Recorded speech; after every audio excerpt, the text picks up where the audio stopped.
ଜାଗର ପୂର୍ବରୁ ଘଟିଲା ଅଘଟଣ। କପିଳାସ ପୀଠରେ ଦୋକାନକୁ ପଶିଗଲା ପୋଲିସ ଭ୍ୟାନ୍। ଗଅଁଦିଆ ଥାନା ଅନ୍ତର୍ଗତ ପ୍ରସିଦ୍ଧ ଶୈବପୀଠ କପିଳାସଠାରେ ଜାଗର ପର୍ବ ପୂର୍ବରୁ ଘଟିଛି ଏକ ଅଘଟଣ। ଦୋକାନ ଭିତରକୁ ପଶିଗଲା ଏକ ପୋଲିସ ଭ୍ୟାନ୍।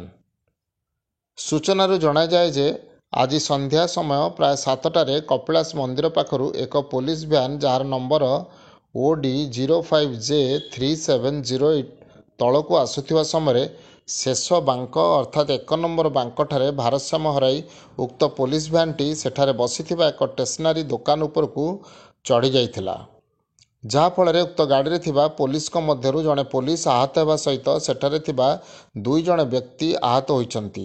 ତତ୍ସହିତ ସେଠାରେ ଥିବା 2ଟି ବାଇକ୍ ଉପରକୁ ଉକ୍ତ ଗାଡ଼ି ଚଢ଼ିଯିବା ଯୋଗୁଁ 2ଟି ଯାକ ବାଇକ୍ ମଧ୍ୟ ଭାଙ୍ଗି ରୁଜି ଯାଇଛି। ସେହି ଷ୍ଟେସନାରୀ ଦୋକାନଟିର ବ୍ୟାପକ ଭାବରେ କ୍ଷତି ହୋଇଥିବାର ଦେଖିବାକୁ ମିଳିଛି। ବିଶେଷ କରି 12 ବାଙ୍କର ପ୍ରଥମ ବାଙ୍କଠାରେ ଗାଡ଼ିଗୁଡ଼ିକ ବୁଲିକରି ଉପରକୁ ଯାଇଥାନ୍ତି, କିନ୍ତୁ ଉକ୍ତ ସ୍ଥାନଟି ଗହଳି ଲାଗି ରହୁଥିବା ବେଳେ କିପରି ସେହି ସ୍ଥାନରେ ଦେବୋତ୍ତର ବିଭାଗ ଉଠା ଦୋକାନ ଖୋଲିବାକୁ ଅନୁମତି ଦେଇଛି, ଯାହାକୁ ନେଇ ସାଧାରଣରେ ଅସନ୍ତୋଷ ଦେଖାଯାଇଛି। ଢେଙ୍କାନାଳରୁ ସୌମ୍ୟରଞ୍ଜନ ମହାନ୍ତିଙ୍କ ରିପୋର୍ଟ, ନାଗରାଜ ନ୍ୟୁଜ୍।